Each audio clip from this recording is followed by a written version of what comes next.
हाँ जी, नमस्कार आप सभी को। आप सभी का स्वागत है अपने इस संस्थान ग्रैंड मास्टर 360 पर। जैसे कि आपको पता है, प्रीलिम्स 2024 को ध्यान में रखते हुए हम आपके लिए टेस्ट सीरीज लाए हैं। उसी श्रृंखला के अंतर्गत ये आपका टेस्ट सीरीज का पार्ट नंबर 57 रहेगा। तो सबसे पहले आपको एक सूचना दे देते हैं। सूचना ये है कि ग्रैंड मास्टर 360 के द्वारा यूपीएससी बैच लॉन्च कर दिया गया है। इस कोर्स की वैलिडिटी 18 महीने की रहेगी, जिसमें आपको प्रीलिम्स, मेंस और इंटरव्यू तक की बेहतरीन तरीके से तैयारी करवाई जाएगी। यहां पर इस ग्रैंड मास्टर 360 की ऑफिशियल वेबसाइट का लिंक दिया हुआ है।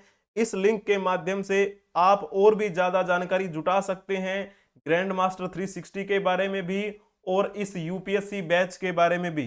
फिर भी आपका कोई क्वेश्चन रह जाता है तो आप इस व्हाट्सएप नंबर के माध्यम से या फिर मेल आईडी के माध्यम से संपर्क कर सकते हैं। एक सूचना और है, यदि आपके कोई साथी बंधु सीजीएल की तैयारी कर रहे हो तो एसएससी सीजीएल का बैच भी लॉन्च कर दिया गया है ग्रैंड मास्टर 360 के द्वारा।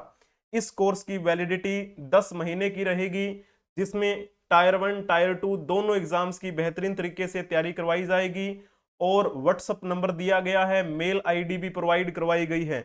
किसी भी माध्यम से आप यहां पर संपर्क कर सकते हैं। आप अपने साथी बंधुओं को सूचित कर दीजिएगा। तो चलिए जी, अब हम चलते हैं हमारी डेली की कहानी यानी कि टेस्ट सीरीज की कहानी।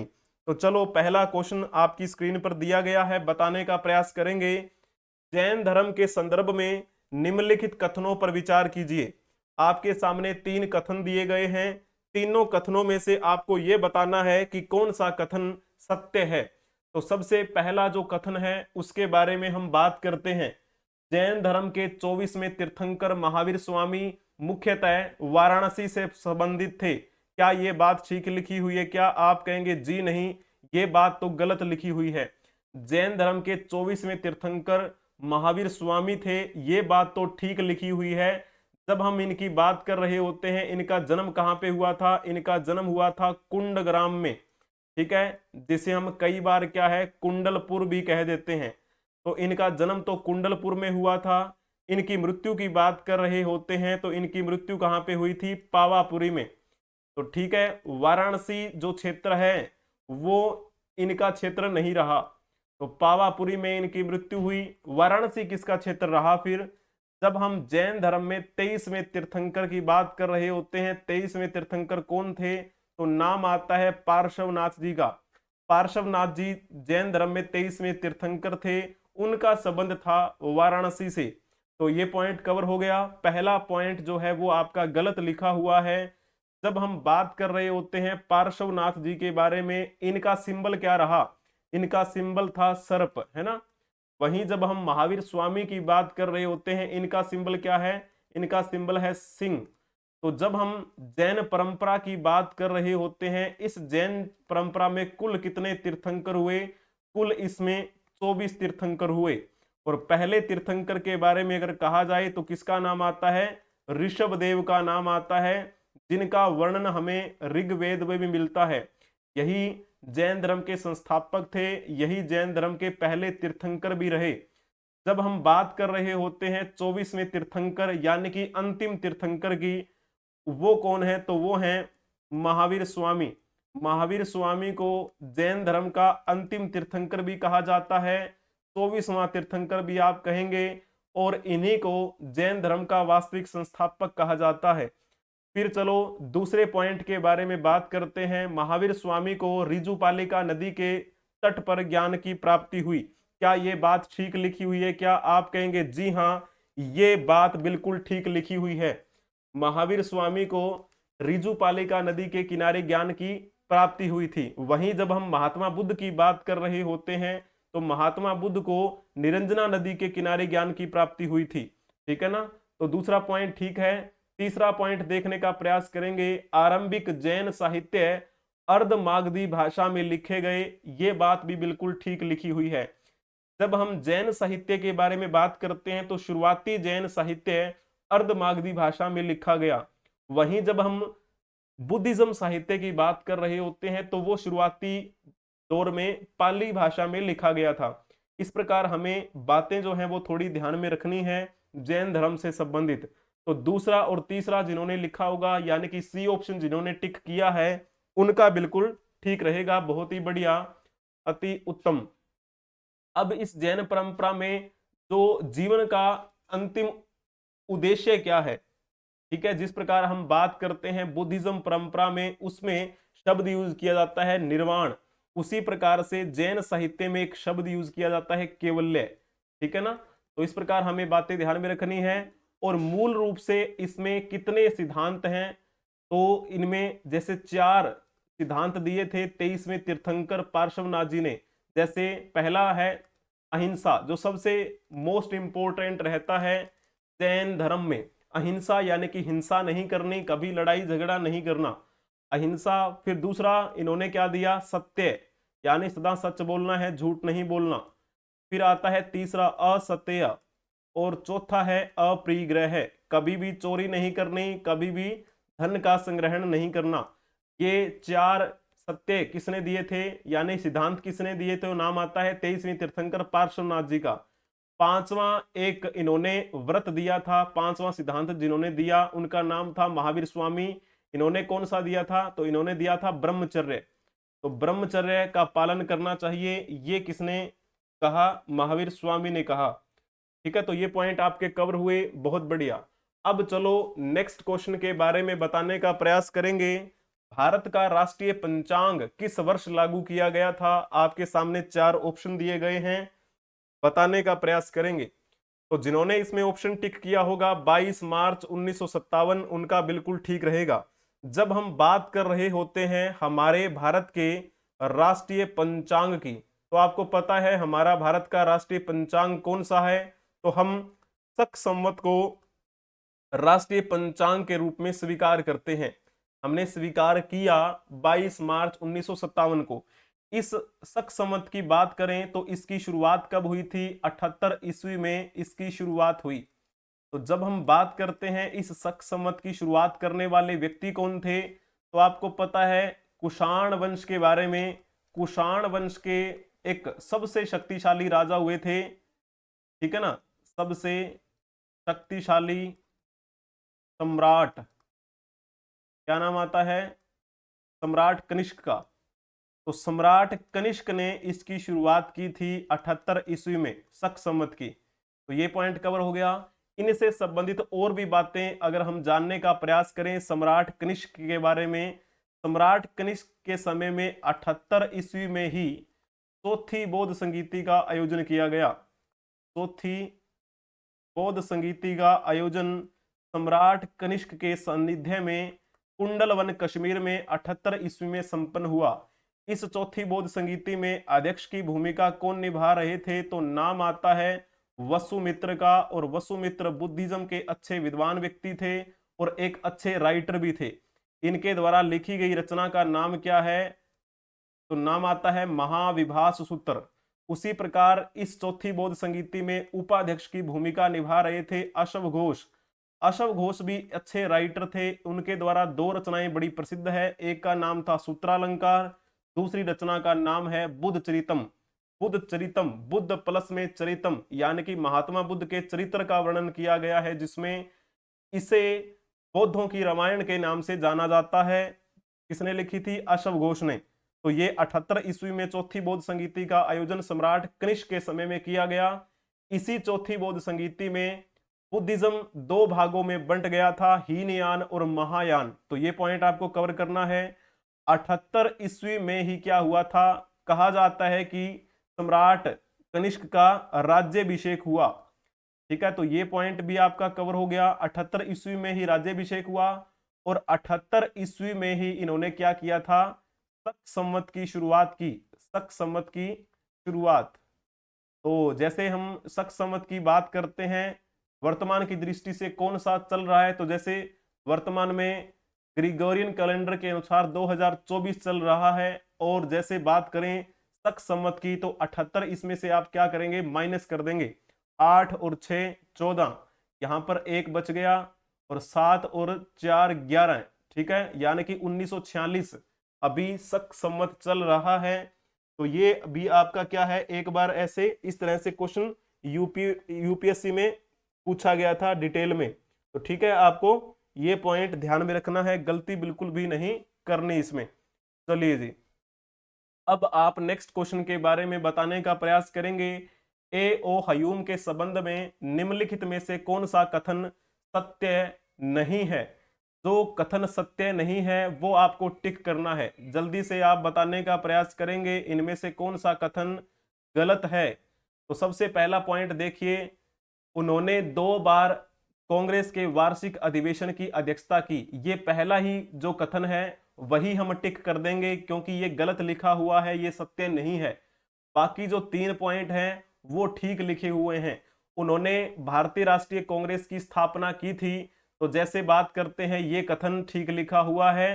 भारतीय राष्ट्रीय कांग्रेस की स्थापना 28 दिसंबर 1885 को किसके नेतृत्व में हुई थी? ए ओ हयूम के नेतृत्व में हुई थी। कहां पे हुई थी? तो आप कहेंगे बॉम्बे में हुई थी। वर्तमान में इसे मुंबई कहा जाता है। और कहां पे, कौन से कॉलेज में? तो गोकुलदास तेजपाल संस्कृत कॉलेज में बॉम्बे में 28 दिसंबर 1885 को ए ओ हयूम के नेतृत्व में भारतीय राष्ट्रीय कांग्रेस की स्थापना की गई थी। इस भारतीय राष्ट्रीय कांग्रेस की संस्थापक सदस्यों की बात करें तो इसमें नाम आता है अपने दादा भाई नौरोजी का। तो जैसे थोड़ा सा हम बात कर लेते हैं, पहला अधिवेशन कहाँ हुआ? तो जाहिर सी बात है जहां पर स्थापना हुई वहीं पर हुआ होगा। 1885 में पहला अधिवेशन बॉम्बे में ही हुआ। इस बॉम्बे के अधिवेशन में अध्यक्षता करने वाले व्यक्ति कौन थे? तो नाम लिख देना आप, व्योमेश चंद्र बनर्जी का। फिर इस भारतीय राष्ट्रीय कांग्रेस का दूसरा अधिवेशन 1886 में कहां पर हुआ? कोलकाता में हुआ। इस कोलकाता में अध्यक्षता किसने की थी? तो नाम आता है दादा भाई नौरोजी का।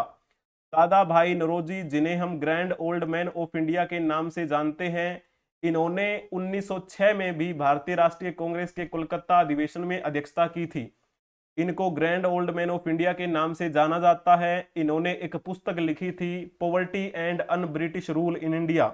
उस पुस्तक में इन्होंने बताया था कि किस प्रकार अंग्रेज हमारे भारत से धन इकट्ठा कर कर लेकर जा रहे हैं, यानी वहां पर वो औद्योगिकरण का विकास कर रहे हैं और हमारी जो अर्थव्यवस्था है वो चौपट हो रही है। इस बात के बारे में इन्होंने वर्णन किया अपनी उस पुस्तक में, जिसका नाम है poverty and un British rule in India. तीसरा अधिवेशन कहां पे हुआ था? 1887 में हुआ। और ये कहां पे हुआ? तो आप कहेंगे मद्रास में। इस मद्रास अधिवेशन में अध्यक्षता करने वाले व्यक्ति कौन थे? तो नाम आता है बदरुद्दीन तैयब। बदरुद्दीन तैयब पहले मुस्लिम व्यक्ति थे भारतीय राष्ट्रीय कांग्रेस के अधिवेशन में अध्यक्षता करने वाले। ये पॉइंट आपका कवर हो गया। फिर जैसे हम बात कर रहे होते हैं, चौथा अधिवेशन जो हुआ ना, वो कहां पे हुआ? तो वो हुआ था 1888 में इलाहाबाद में। इस इलाहाबाद की बात करें तो ये तो यूपी में पड़ता है। इसमें अध्यक्षता करने वाले व्यक्ति थे जॉर्ज यूल। जॉर्ज यूल पहले अंग्रेज व्यक्ति थे जिन्होंने अध्यक्षता की। पहले हिंदू व्यक्ति व्योमेश चंद्र बनर्जी, पहले पारसी व्यक्ति दादा भाई नौरोजी, पहले मुस्लिम व्यक्ति बदरुद्दीन तैयब, पहले अंग्रेज व्यक्ति जॉर्ज यूल। तो इस प्रकार हमें बातें ध्यान में रखनी है। सिंपल है, बॉम्बे, पहला अधिवेशन बॉम्बे में हुआ, दूसरा अधिवेशन कोलकाता में, तीसरा अधिवेशन मद्रास और चौथा अधिवेशन इलाहाबाद में। पहला, दूसरा, तीसरा, चौथा, इस प्रकार से आपको बातें याद रखनी है। ऐसे बनाया, ऐसे बनाया, ऐसे, ठीक है ना? तो ये पॉइंट है आपका याद रखने का। तो दूसरा पॉइंट देखने का प्रयास करेंगे। ए ओ ह्यूम भारतीय सिविल सेवा के सदस्य थे। आप कहेंगे जी हाँ, ये बात बिल्कुल ठीक लिखी हुई है। ये एक ऑर्निथोलॉजिस्ट भी थे, यानी कि एक पक्षी विज्ञानी थे। ये बात भी बिल्कुल ठीक लिखी हुई है। जब इनकी मृत्यु हुई उसके बाद में भारतीय राष्ट्रीय कांग्रेस के द्वारा इनको भारतीय राष्ट्रीय कांग्रेस के संस्थापक के रूप में माना गया, ठीक है ना? इनको संस्थापक का दर्जा दिया गया। तो बी, सी और डी ये तो ठीक है। पहला जो कथन है वो गलत लिखा हुआ था और हमसे पूछा भी यही गया था कि जो सत्य नहीं है वो बताइए।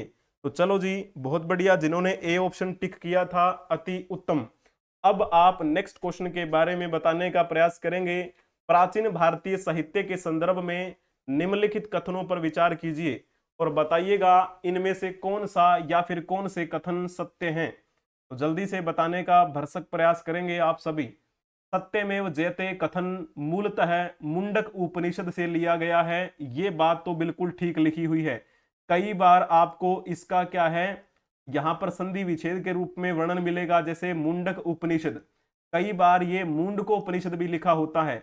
आपने हिंदी जब पढ़ी होगी तो उसमें आपने उच्चारण से संबंधित बातें भी कवर की होंगी। जब आप क का उच्चारण करते हैं तो ए का उच्चारण होता है, और ऊ का उच्चारण करें तो ए प्लस में ऊ को मिलाया जाए तो क्या बन जाता है, ओ बन जाता है। यानी कि यहां पर आपको क्या लिखा हुआ मिल सकता है, मुंडको उपनिषद भी लिखा हुआ मिल सकता है। तो कई बार मुंडको उपनिषद मिलेगा लिखा हुआ, कई बार मुंडक उपनिषद अलग अलग लिखा हुआ मिलेगा। तो इसी मुंडक उपनिषद से लिया गया है सत्यमेव जयते, जिसका मतलब होता है सत्य की हमेशा जीत होती है। यहां पर जब हम हमारे राष्ट्रीय चिन्ह की बात कर रहे होते हैं, राष्ट्रीय चिन्ह में आप यहां पर देख पा रहे होंगे, यहां पर ये 4 शेर हैं जिनमें से 3 आपको दिखाई दे रहे हैं। ठीक है, राष्ट्रीय चिन्ह को हमने कहां से लिया है, तो जब आप जाएंगे ना यूपी में सारनाथ स्तंभ अभिलेख के साक्ष्य आपको मिलते हैं। सारनाथ स्तंभ अभिलेख किससे संबंधित है, सम्राट अशोक जो कि मौर्य वंश के सबसे शक्तिशाली राजा हुए थे, उन्हीं से संबंधित एक अभिलेख है, जिसकी हमने एक कॉपी यानी कि एक प्रतिकृति हमने हमारे नेशनल एम्बलम के रूप में स्वीकार की हुई है, जिसमें यहां पर अशोक चक्र भी है, एज इट इज हमने उठाया है, सांड भी है, घोड़े की भी क्या है एक चित्र हमें यहां पर दिखाई देता है। उसी की प्रतिकीर्ति हमने नेशनल एम्बलम के रूप में स्वीकार की हुई है। उसी के नीचे हमने देवनागरी लिपि में सत्यमेव जयते लिखा हुआ है, और उस सत्यमेव जयते का मतलब क्या होता है, सत्य की हमेशा जीत होती है। मूल रूप से ये मुंडक उपनिषद से लिया गया है सत्यमेव जयते। यानी पहला पॉइंट जो था वो तो आपका ठीक हुआ। अब आप दूसरा पॉइंट देखने का प्रयास करेंगे। मोक्ष शब्द का उल्लेख सबसे पहले छांदोग्य उपनिषद में मिलता है। आप कहेंगे जी नहीं, ये बात गलत लिखी हुई है। जब हम बात करते हैं मोक्ष शब्द का सबसे पहला उल्लेख हमें कहां मिलता है, तो नाम आता है श्वेताश्वर उपनिषद का। श्वेताश्वर उपनिषद, इसका आप अगर श्वेताश्वर का भी संधि विच्छेद करेंगे तो क्या होगा, इसका मतलब श्वेत अश्व यानी कि सफेद घोड़ा। तो श्वेताश्वर का मतलब होता है सफेद घोड़ा। तो इसी में हमें सबसे पहले मोक्ष शब्द के बारे में जानकारी मिलती है। छांदोग्य उपनिषद जो है उसमें हमें किस प्रकार की जानकारी मिलती है, तो आपने एक कहानी सुनी होगी, सत्यकाम जाबाल। सत्यकाम जाबाल की कथा का वर्णन किसमें मिलता है, तो इसमें छांदोग्य उपनिषद में मिलता होता है। तो इसमें क्या कहा गया है, इसमें कहा गया है कि एक अनब्यायी मां के जैसे लांछन को चुनौती इसमें दी गई है। तो थोड़ा सा जैसे बात करते हैं इसके बारे में, तीसरे पॉइंट के बारे में। तमसो मां ज्योतिर्गम्य श्लोक बृहदारण्यक उपनिषद से लिया गया है। आप कहेंगे जी हाँ, तीसरा पॉइंट ठीक लिखा हुआ है। अस्तो मां सदगम्य तमसो मां ज्योतिर्गम्य। जब आप सरकारी स्कूल जो होते हैं बच्चों के, उसमें जब जाएंगे तो वहां पर आपको लिखा हुआ मिल ही जाएगा दीवारों पे, बहुतायत मात्रा में ये शब्द प्रयोग होता है, तमसो मां ज्योतिर्गम्य, यानी कि हमें अंधकार से ज्योति की तरफ ले चलो। अस्तो मां सदगम्य तमसो मां ज्योतिर्गम्य श्लोक बृहदारण्यक उपनिषद से लिया गया है। तो पहला और तीसरा कथन जिन्होंने टिक किया होगा उनका बिल्कुल ठीक रहेगा, B option will be right answer for this question. जब हम बात कर रहे होते हैं उपनिषदों की, तो इसमें कुल कितने उपनिषद होते हैं, कुल उपनिषदों की संख्या है 108। मूल रूप से अगर वैसे देखा जाए इंपॉर्टेंट कौन कौन से हैं, तो बृहदारण्यक उपनिषद हुआ, छांदोग्य हुआ, मुंडक हुआ, मांडुक्य हुआ, ठीक है, श्वेताश्वर उपनिषद हुआ। ये कुछ इंपॉर्टेंट जो हैं वो उपनिषदों के नाम है। इसमें सबसे बड़ा उपनिषद कौन सा है, तो नाम आता है बृहदारण्यक का। बृहदारण्यक से ही तो लिया गया है तमसो मां ज्योतिर्गम्य, है ना। और सबसे छोटा उपनिषद कौन सा है, तो नाम आता है मांडुक्य का, जिसे मांडुक्योपनिषद भी कहते हैं। मांडुक्य उपनिषद और मुंडकोपनिषद दोनों अलग अलग हैं, तो थोड़ा आपको ध्यान में रखना है। मुंडकोपनिषद से सत्यमेव जयते लिया गया है। तो चलिए जी, अब बताएंगे आप नेक्स्ट क्वेश्चन के बारे में। बड़ा ही प्यारा क्वेश्चन आपकी स्क्रीन पर दिया गया है। सत्यशोधक समाज ने संगठित किया, इसमें से कौन सा आपका ये ठीक रहेगा, जल्दी से बताएंगे। सत्यशोधक समाज की जब हम बात कर रहे होते हैं, इस समाज की स्थापना कब की गई थी, तो ये बात है 24 सितंबर 1873 को। 24 सितंबर 1873 को महाराष्ट्र में इसकी शुरुआत किसने की थी, तो नाम आता है ज्योतिबा फुले का। ज्योतिबा फुले के नेतृत्व में महाराष्ट्र के पुणे में इसकी शुरुआत की गई थी 24 सितंबर 1873 को। यानी इसमें जिन्होंने ऑप्शन टिक किया होगा सी, उनका बिल्कुल ठीक रहेगा। महाराष्ट्र में एक जाति विरोधी आंदोलन था ये सत्यशोधक समाज। सत्यशोधक समाज यानी कि एक समाज में सुधार लाने के लिए इसकी शुरुआत की गई थी। सत्य यानी सच की खोज करने वाला समाज। इस समाज का मकसद क्या था, जो भी उस समय अस्पृश्य समझे जाते थे, यानी कि जिनसे छुआछूत की जाती थी, जिनको इस मतलब क्या है, एक मानवता के कटघरे में खड़ा ही नहीं किया जाता था, इनके साथ भेदभाव किया जाता था, उन लोगों के लिए, उन लोगों को मुख्य धारा में लाने के लिए ज्योतिबा फुले ने यह प्रयास किया था। यानी कि समाज में दबे कुचले या फिर आप कह सकते हैं अस्पृश्य लोगों को आजाद करवाना एक प्रकार का इनका उद्देश्य रहा। इस समाज में शिक्षा को बढ़ावा देना और वंचित वर्गों को सामाजिक अधिकार देना, न्याय और राजनीतिक पहुंच दिलाना, ये मुख्य उद्देश्य था। ठीक है, उन्होंने जाति प्रथा को खत्म करने पर भी जोर दिया था ज्योतिबा फुले ने। इन्होंने अपनी पत्नी, इनकी पत्नी का नाम क्या है आपको पता है ना, इनकी वाइफ का नाम था सावित्रीबाई फुले। सावित्रीबाई फुले और ज्योतिबा फुले ने एक दूसरे का बहुत सहयोग किया था समाज में एक नई क्रांति लाने के लिए, और दोनों ने एक दूसरे के सहयोग से शिक्षण संस्थाएं भी खोली थी। और जितनी भी कुरीतियां समाज में थी, जैसे चाहे बाल विवाह की बात करें, चाहे जाति प्रथा की बात करें, इस प्रथा को भी इन्होंने क्या किया, इनका खंडन किया। तो इस समाज में अपनाई जाने वाली विवाह प्रथा को सत्यशोधक विवाह कहा जाता है। आज भी आपने देखा होगा कई विवाह ऐसे होते हैं जो इस परंपरा के आधार पे होते हैं, और वो जो सोशल मीडिया पे डालते भी हैं कि सत्यशोधक विवाह की परंपरा के अनुसार उन्होंने शादियां की। मैंने बहुत सी शादियां ऐसी देखी हैं जो होती हैं। ठीक है, तो चलिए, ये बहुत अच्छा इनका ये एक कदम था जो समाज में ही रह रहे लोगों के साथ दुर्व्यवहार करते हो, तो उनको थोड़ा सा एक समझाने की दृष्टि से इन्होंने एक महत्वपूर्ण कदम उठाया। तो सभी को एक मानव के रूप में अगर उन्होंने जन्म लिया है तो जाहिर सी बात है उनको यहाँ पर एक आजादी के रूप में रहने का अधिकार भी है, और ये अधिकार फिर संविधान ने दिया है हर वर्ग को। ठीक है, तो चलिए बहुत बढ़िया, अब चलते हैं हम नेक्स्ट क्वेश्चन की ओर। भारत के सांस्कृतिक इतिहास के संदर्भ में पंचायतन शब्द किससे निर्दिष्ट करता है? पंचायतन शब्द ये आपका यूपीएससी में पूछा गया एक प्यारा सा क्वेश्चन है। पंचायतन का मतलब क्या होता है, यहाँ पे किससे संबंधित है? तो जिन्होंने इसमें लिखा होगा बी ऑप्शन मंदिर रचना शैली, उनका बिल्कुल ठीक रहेगा। पंचायतन शब्द मंदिर रचना शैली से संबंधित है। जिस प्रकार हम हिंदू मंदिरों की बात कर रहे होते हैं तो आप कहेंगे एक मुख्य मंदिर होता है, तो यहां पर मैं लिख देता हूं एक मुख्य मंदिर हिंदू परंपरा में, और वो जो मुख्य मंदिर है अन्य 4 सहायक मंदिरों से अगर वो घिरा हुआ हो तो वो कौन सी शैली का मंदिर कहलाएगा? तो वो पंचायतन शैली का मंदिर कहलाएगा। ठीक है ना, तो आप ऐसा कह सकते हैं। तो डायरेक्शन के अनुसार से भी आप अगर इसको देखने का प्रयास करें तो इसको ऐसे डायरेक्शन के अनुसार से बांट लीजिए। ये आपकी पूर्व दिशा हुई, ये आपकी पश्चिम हुई, और ये आपकी उत्तर दिशा, और ये आपकी दक्षिण दिशा। यानी कि उत्तर पूर्व में भी एक मंदिर होता है, उत्तर पश्चिम में भी एक मंदिर होता है, और दक्षिण पश्चिम में भी और दक्षिण पूर्व में भी एक सहायक मंदिर होता है। ऐसे में 4 सहायक मंदिर होते हैं, उत्तर पूर्व, ठीक है, उत्तर पूर्व, उत्तर पश्चिम, दक्षिण पश्चिम, दक्षिण पूर्व। तो जैसे हम कुछ एग्जाम्पल्स की बात कर रहे होते हैं, कौन कौन से ऐसे मंदिर हैं जो पंचायतन शैली के बने हुए हैं। जब आप ओडिशा में जाएंगे, ओडिशा में एक डिस्ट्रिक्ट पड़ता है भुवनेश्वर, उस भुवनेश्वर में आपको मंदिर मिलेंगे, दो बड़े प्रसिद्ध मंदिर हैं वहां के।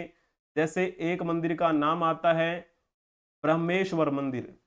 ब्रह्मेश्वर मंदिर जो है वो भी इसी पंचायतन शैली में बना हुआ है। भुवनेश्वर में ही एक मंदिर और बना हुआ है जिसको आप कहते हैं लिंगराज मंदिर। ये लिंगराज मंदिर भी वहां पर इसी परंपरा यानी कि इसी पंचायतन शैली में बना हुआ है। ठीक वैसे ही जब आप एक और मंदिर की बात करते हैं, जैसे खजुराहो में जब आप जाएंगे ना, खजुराहो, तो खजुराहो में एक मंदिर मिलता है आपको जिसे हम क्या बोल देते हैं, लक्ष्मण मंदिर। वो लक्ष्मण मंदिर भी इसी शैली में बना हुआ है। खजुराहो में ही एक मंदिर और बना हुआ है जिसे आप कंदरिया महादेव मंदिर कहते हैं। वो कंदरिया महादेव मंदिर भी पंचायतन शैली में बना हुआ है, महादेव मंदिर। ठीक है। और इसके एग्जाम्पल और भी हो सकते हैं, जैसे अगर आप महाराष्ट्र में जाएंगे ना, महाराष्ट्र में, तो महाराष्ट्र में एक मंदिर है, शायद आपने नाम सुना भी होगा, गोंडेश्वर मंदिर। वो गोंडेश्वर मंदिर भी इसी परंपरा में बना हुआ है। यूपी में जब आप जाएंगे तो यूपी में एक मंदिर बना है दशावतार मंदिर। वो दशावतार मंदिर भी इसी परंपरा यानी कि इसी शैली में बना हुआ है। तो ये तो हुआ मंदिर रचना शैली के संदर्भ में पंचायतन का मतलब। तो वैसे अगर देखा जाए शैलियों के अनुसार, यानी कि मंदिर की जो निर्माण शैली होती है, उन निर्माण शैली के आधार पे तीन भागों में बांटा जाता है मंदिरों को। पहला जो आप कह सकते हैं उसे हम कहेंगे नागर शैली, यानी कि निर्माण किस शैली में हुआ है, तो नागर शैली के मंदिर कहे जाते हैं। नागर शैली की जब बात करते हैं तो मूल रूप से ये शैली हमें उत्तर भारत में देखने को मिलती है, तो इसे उत्तर भारतीय शैली भी कहा जाता है। जब हम हमारे भारत के दक्षिणी क्षेत्र में जाएंगे यानी कि दक्षिण भारत में जाएंगे तो वहां पर आपको एक परंपरा मिलेगी, यानी कि एक शैली मिलेगी जिसे आप कहेंगे बेसर शैली। दक्षिण भारत में जो मंदिर बने हुए हैं, मंदिर की जो निर्माण शैली है वो बेसर शैली कहलाती है। ठीक उसी प्रकार एक ऐसी शैली भी है जो दोनों के मिश्रण से बनी हुई होती है। सॉरी, यहां पर गलत पॉइंट लिख दिया, द्रविड़ लिखेंगे ना यहाँ पे, द्रविड़ शैली। दक्षिण में द्रविड़ शैली होती है और फिर जो कॉमन होती है उसे हम क्या बोल देते हैं, उसे हम कहते हैं बेसर शैली। बेसर शैली के मंदिर जो हैं वो उत्तर भारतीय नागर शैली और दक्षिण भारतीय द्रविड़ शैली का सम्मिश्रण है, ऐसा आप कह सकते हैं। ठीक है ना, द्रविड़ भारतीय,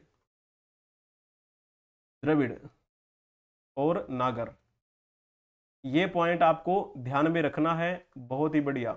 इस प्रकार तीन भागों में आप बांट सकते हैं मंदिरों को कि किस निर्माण शैली का ये मंदिर है, नागर शैली, द्रविड़ शैली, बेसर शैली। अब एक क्वेश्चन और प्यारा सा बताने का प्रयास करेंगे यहाँ पर।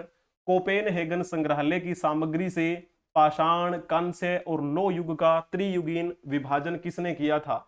आपके सामने कई ऑप्शन यहाँ पर दिए गए हैं, उनमें से आपको बताना है कि कौन सा ऑप्शन इसमें से ठीक रहेगा।